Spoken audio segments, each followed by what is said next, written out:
இந்த மோட்டிவேட் ஆகி அப்படியே பீக்ல போயிட்டு அப்பா இதெல்லாம் இந்த ஒரே நாளே நான் செஞ்சிருவேன் அப்படின்னு நம்ம செய்யறோம் பாத்தீங்களா, அது எல்லாமே புஷ்ன்னு நீர்த்து போயிடுவோங்க உடனே. இந்த மோட்டிவேஷன் அப்படின்றது சேஞ்ச் ஆயிட்டே இருக்கும். எப்படி நம்ம மூட பொறுத்து, நம்ம உடல்நிலையை பொறுத்து, உடம்பு சரியில்லைன்னா, நம்ம ஹார்மோன் சேஞ்சஸ் இருந்துச்சுன்னா, சுத்தி இருக்க சூழ்நிலைகள் பொறுத்து, நம்ம தூக்கம் சரியா இல்லைன்னா கூட நம்ம சரியா மோட்டிவேட்டடா எதையும் செய்ய முடியாது. ரொம்ப முக்கியமான விஷயத்த கூட செய்யறதுக்கு நமக்கு மோட்டிவேட்டடா ஃபீல் பண்ண மாட்டோம் இல்லையா? அப்ப இந்த மோட்டிவேஷன்ன்றது மாறிட்டே இருக்கக்கூடியது.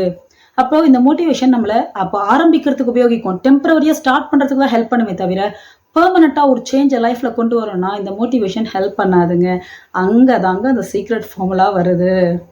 அதுதான் கன்சிஸ்டன்சி. எந்த விஷயத்தையும் தொடர்ந்து பண்றது போர் அடிக்கும் தான். மோட்டிவேஷன் அப்போதைக்கு உங்க உடம்புல சந்தோஷமா அந்த ஹாப்பி ஹார்மோன்ஸை சுரக்க, ரிலாக்ஸ் பண்ண எல்லாத்துக்கும் ஹெல்ப் பண்ணுங்க. ஆனா கன்சிஸ்டன்சி தொடர்ந்து பண்றோம்ல, விடாம பண்றோம்ல, அதுதான் நம்ம சப்கான்ஷியஸ்ல பேட்டர்னா பிலீஃபா உட்காரும், பழைய விஷயங்களை மாத்தி ரீவயர் பண்ணும்.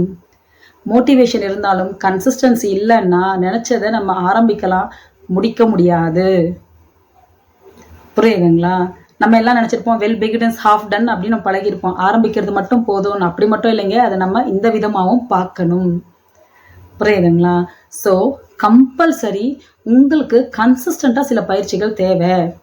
அப்போ எல்லாம் பெருசா தலைகீழா எல்லாத்தையும் பண்ணணும் அப்படின்ட்டு இல்லைங்க. இப்போ உங்க லைஃப் போயிட்டு இருக்கிறது அப்படியே தலைகீழா நான் 180 டிகிரி டேர்ன் இல்லைன்னா 360 டிகிரி டேர்ன்ல எல்லாத்தையும் மாத்திடுவேன் அப்படின்னு ஒரே நாள்ல மாத்தினா 2 நாள் செய்வோம், 4 நாளை விட்டுடுவோம். அதை நம்ம செய்யக்கூடாது. சின்ன சின்ன சேஞ்சஸ். இப்போ எந்திரிக்கிறோமா, அதை விட ஒரு 10 நிமிஷம் முன்னாடி அலாரம் வச்சு எந்திரிக்கிறது, இதை கன்சிஸ்டண்டா பண்றது. இந்த மாதிரியான சின்ன விஷயங்கள். இப்போ நம்ம டெய்லி ஒரு 10 நிமிஷம் வாக்கிங் போகிறது. டெய்லியும் 3/4 மணி நேரம் போனா 3/4 மணி நேரம் தாங்க வாக்கிங் போவேன். அதுக்கு நேரம் கிடைக்கலன்னா நான் வாக்கிங்கே போக மாட்டேன். கிடையாது. டெய்லி 10 நிமிஷம் நான் நடப்பேன், எந்த சூழ்நிலையா இருந்தாலும். இந்த மாதிரி சின்ன சின்ன விஷயங்களை ஈஸியா எஃபர்ட்லெஸ்ஸா நீங்க கன்சிஸ்டண்டா பண்றது மூலமா உங்களுக்கு நீங்க செட் பண்ற கோலை நோக்கி நீங்க போறதுக்கு ஹெல்ப்ஃபுல்லா இருக்கும். அப்புறம் இந்த கன்சிஸ்டன்சி தான் என்ன பண்ணோம்னா, நம்ம சப்கான்ஷியஸ்ல அந்த பேட்டர்னை தொடர்ந்து பண்ணதான் அந்த பாத்வே, நியூரல் பாத்வே சொல்லுவோம் இல்லையா, நியூரோ பிளாஸ்டிசிட்டி, நியூரல் பாத்வே உங்களுக்கு ஸ்ட்ராங்கா ஃபார்ம் ஆக ஆரம்பிக்கும். அது பேட்டர்னா ஃபார்ம் ஆகும், அது உங்க பிலீஃபா ஃபார்ம் ஆகும். அப்போ அந்த வைப்ரேஷன் மோடுக்கு, அந்த ஹை எனர்ஜி மோடுக்கு நீங்க போவீங்க. ஏன்னா நீங்க எல்லாம் பாசிட்டிவான விஷயங்களை தான் நீங்க செய்துட்டு இருக்கீங்க இல்லையா? தினம் நான் ஒரு பச்சை மிளகாய் சாப்பிடுவேன் அப்படின்னா நம்ம செய்ய போறோம் கன்சிஸ்டண்டா கிடையாது இல்லையா? ஸோ நம்ம இங்க செஞ்சுட்டு இருக்கப்போ அது உங்களுடைய வாழ்க்கையில ரியாலிட்டியை மாற்றத்தை கொண்டு வருவாங்க. சரிங்க, கன்சிஸ்டண்டா பண்ணணும்னு சொல்லிட்டீங்க.